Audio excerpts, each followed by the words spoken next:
All right, everybody, you can finally call me a real board gamer because I have played Lords of Waterdeep and I have thoughts. 3, 2, 1, go.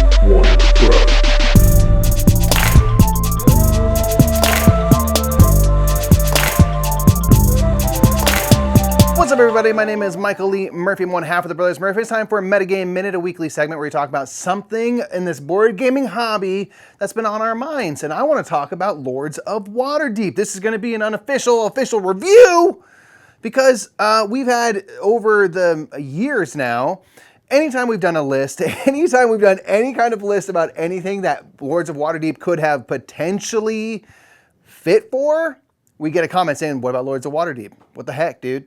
What about Lords of Waterdeep? And our answer was, we haven't played it. We don't know. I'm sorry we can't include it, but I don't want to just say something about a game I don't know about. So finally, I got the digital version of Lords of Waterdeep with the expansions. And I was like, you know what? I have some time. There's a tutorial here. I'm going to learn how to play Lords of Waterdeep. Everyone says it's the best possible intro to worker placement, like bold statements being made. And so I finally tried it. And my thoughts on it are, I get it. I get why people like it so much. It makes sense. I get why people always refer to it. It's really good. Yeah. I hope you weren't coming here hoping for the hate review because it's not coming. I really enjoyed it. And I see what people were saying now about why it's a good kind of introduction to worker placement, because the worker placement spaces on the board, first of all, at the start of the game, there are less action spaces to go to than there are at the end of the game. So it kind of eases you in to playing the game. And then everything is like D&D themed. So there's clerics and wizards, but also they're just colorful cubes. They're just cubes. It's just a resource management game, really. I mean, the theming is thin on that one, but I don't mind that because it's easy to understand. If I go to this space, I'm going to get 2 orange cubes or warriors, I guess. And if I go over here, I can get a cleric or a wizard or what have you.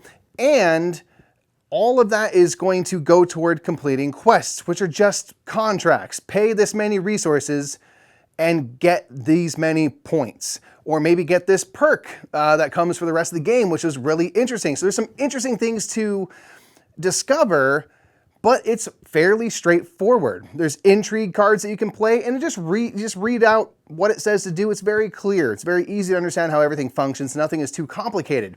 And then, like I said, you start off the game with just a handful of spaces to get those different types of characters and things. And then you can start to pay to build buildings that you will then own. And if someone else uses your building, you get a perk. And they're just more of the same. It's kind of alterations of normal boards where now you don't just get 2 warriors, you get a warrior and a cleric or whatever it might be.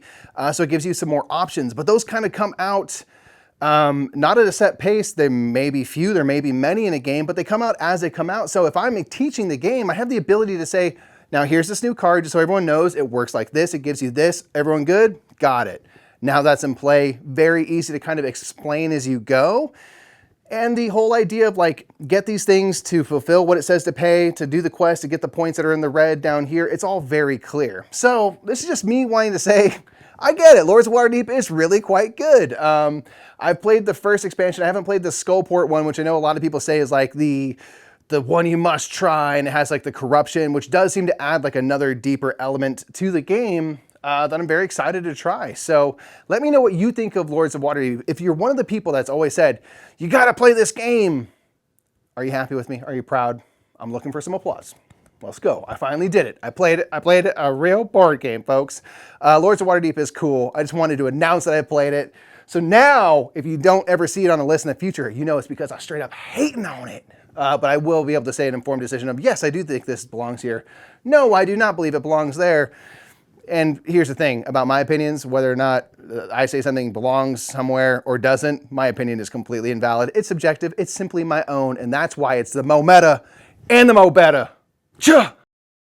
Thanks so much for joining for another Metagame Minute. I really appreciate it. If you want to see Nick's Metagame Minute from last week, it's going to be just over there. If you want to see another cool Brothers Murph video, it's going to be just down there. And please make sure to subscribe so that you know when we have videos coming live. Make sure you get that bell notification turned on so that you never miss a single thing from the Brothers Murph.